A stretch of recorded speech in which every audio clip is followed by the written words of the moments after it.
एक गांव में एक किसान रहता था। उसकी एक बीवी और एक बच्चा रहता है। वे लोग खेती बाड़ी करके अपना घर का गुजारा करते हैं। वह जिस खेत पर खेती करते थे वह खेत उस गांव के एक बहुत बड़े ज़मींदार का था। सभी लोग हंसी खुशी ज़िंदगी बिताते हैं। एक समय की बात है, बरसात का मौसम था। काफ़ी तेज़ हवाएं बह रही थी और उस दिन काफ़ी बारिश भी हुई, जिससे उसकी खेत की सारी फसल बर्बाद हो गई। उस किसान के पास कुछ पैसे नहीं बचे थे और घर में खाना भी ख़त्म हो गया था, और ऊपर से वो ज़मींदार अपने पैसे भी मांग रहा था।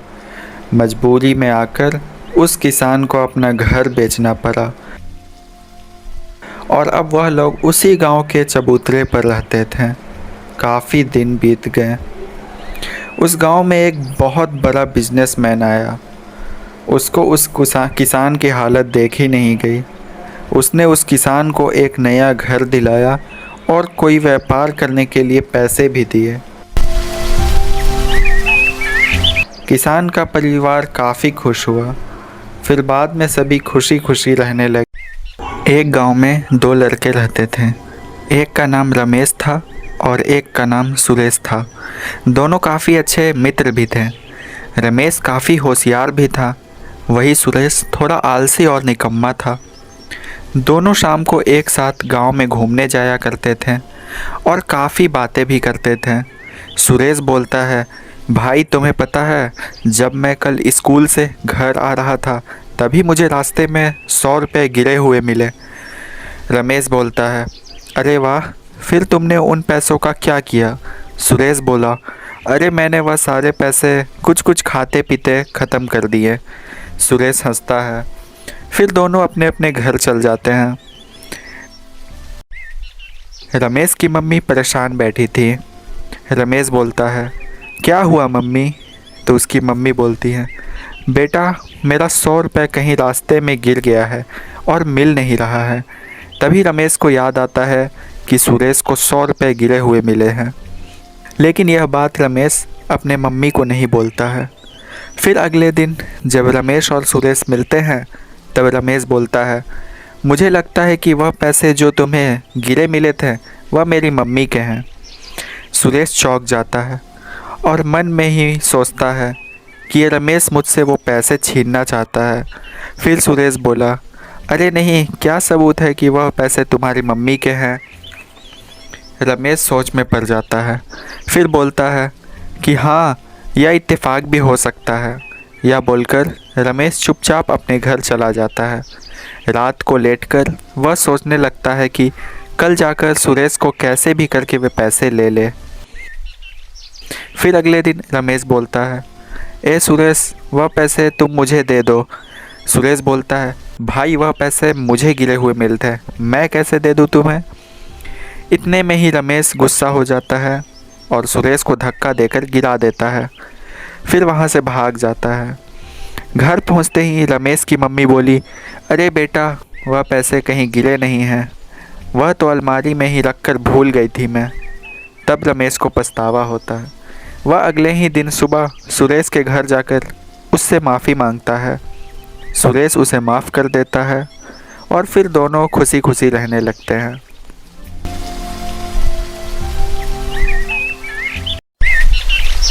बहुत पुरानी बात है। शेरपुर नामक गांव में एक लकड़हारा रहता था।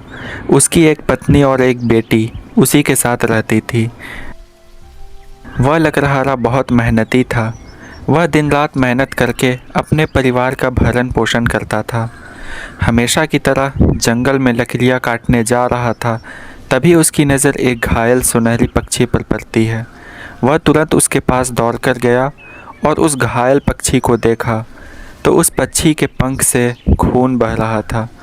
वह तुरंत उसे उठाकर घर ले गया। घर जाते ही उसके बेटी ने कहा, पिताजी, यह आपको घायल पक्षी कहाँ से मिली? लकड़हारा बोला, यह मुझे रास्ते में पड़ी हुई मिली थी, तो मैंने सोचा कि क्यों न इसे घर ले जाकर इसकी देखभाल की जाए। लकड़हारा और उसके घर वाले बहुत अच्छी तरह उसकी देखभाल करते हैं। ऐसे ही कुछ दिन बीत जाते हैं और वह सुनहरा पक्षी स्वस्थ हो जाता है। फिर पक्षी बोलता है, शुक्रिया मेरी जान बचाने के लिए। मैं तुम्हें उपहार में एक रोज़ अपना एक पंख दूंगी। उसे बेचकर तुम एक नया घर ले लेना और अच्छे से खाना खाना। यह बोलकर वह सुनहरा पक्षी ने एक पंख लकड़हारे को दी और फिर वहाँ से उड़ गई। लकड़हारा काफ़ी खुश हुआ और मन ही मन में उसे दुआएं दे रहा था। फिर उस दिन के बाद से वह सुनहरी पक्षी हमेशा आकर उसके घर में एक पंख देकर चली जाती थी। एक गांव में दो लड़के रहते थे। एक का नाम रमेश था और एक का नाम सुरेश था। दोनों काफ़ी अच्छे मित्र भी थे। रमेश काफ़ी होशियार भी था, वही सुरेश थोड़ा आलसी और निकम्मा था। दोनों शाम को एक साथ गांव में घूमने जाया करते थे और काफ़ी बातें भी करते थे। सुरेश बोलता है, भाई तुम्हें पता है, जब मैं कल स्कूल से घर आ रहा था तभी मुझे रास्ते में 100 रुपये गिरे हुए मिले। रमेश बोलता है, अरे वाह, फिर तुमने उन पैसों का क्या किया? सुरेश बोला, अरे मैंने वह सारे पैसे कुछ कुछ खाते पीते ख़त्म कर दिए। सुरेश हंसता है। फिर दोनों अपने अपने घर चल जाते हैं। रमेश की मम्मी परेशान बैठी थी। रमेश बोलता है, क्या हुआ मम्मी? तो उसकी मम्मी बोलती है, बेटा मेरा 100 रुपये कहीं रास्ते में गिर गया है और मिल नहीं रहा है। तभी रमेश को याद आता है कि सुरेश को 100 रुपये गिरे हुए मिले हैं। लेकिन यह बात रमेश अपने मम्मी को नहीं बोलता है। फिर अगले दिन जब रमेश और सुरेश मिलते हैं तब रमेश बोलता है, मुझे लगता है कि वह पैसे जो तुम्हें गिरे मिले थे वह मेरी मम्मी के हैं। सुरेश चौंक जाता है और मन में ही सोचता है कि ये रमेश मुझसे वो पैसे छीनना चाहता है। फिर सुरेश बोला, अरे नहीं, क्या सबूत है कि वह पैसे तुम्हारी मम्मी के हैं? रमेश सोच में पड़ जाता है। फिर बोलता है कि हाँ, यह इत्तेफाक भी हो सकता है। यह बोलकर रमेश चुपचाप अपने घर चला जाता है। रात को लेटकर वह सोचने लगता है कि कल जाकर सुरेश को कैसे भी करके वे पैसे ले ले। फिर अगले दिन रमेश बोलता है, ए सुरेश, वह पैसे तुम मुझे दे दो। सुरेश बोलता है, भाई वह पैसे मुझे गिरे हुए मिलते हैं, मैं कैसे दे दूँ तुम्हें? इतने में ही रमेश गुस्सा हो जाता है और सुरेश को धक्का देकर गिरा देता है। फिर वहाँ से भाग जाता है।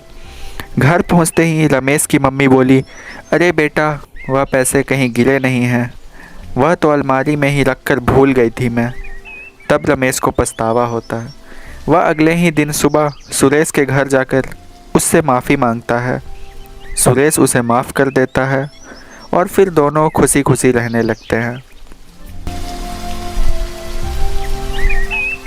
गांव में एक किसान रहता था। उसकी एक बीवी और एक बच्चा रहता है। वे लोग खेती बाड़ी करके अपना घर का गुजारा करते हैं। वह जिस खेत पर खेती करते थे वह खेत उस गांव के एक बहुत बड़े ज़मींदार का था। सभी लोग हंसी खुशी ज़िंदगी बिताते हैं। एक समय की बात है, बरसात का मौसम था। काफ़ी तेज़ हवाएं बह रही थी और उस दिन काफ़ी बारिश भी हुई, जिससे उसकी खेत की सारी फसल बर्बाद हो गई। उस किसान के पास कुछ पैसे नहीं बचे थे और घर में खाना भी ख़त्म हो गया था और ऊपर से वो ज़मींदार अपने पैसे भी मांग रहा था। मजबूरी में आकर उस किसान को अपना घर बेचना पड़ा और अब वह लोग उसी गांव के चबूतरे पर रहते थे। काफ़ी दिन बीत गए। उस गांव में एक बहुत बड़ा बिजनेसमैन आया। उसको उस किसान की हालत देखी नहीं गई। उसने उस किसान को एक नया घर दिलाया और कोई व्यापार करने के लिए पैसे भी दिए। किसान का परिवार काफ़ी खुश हुआ।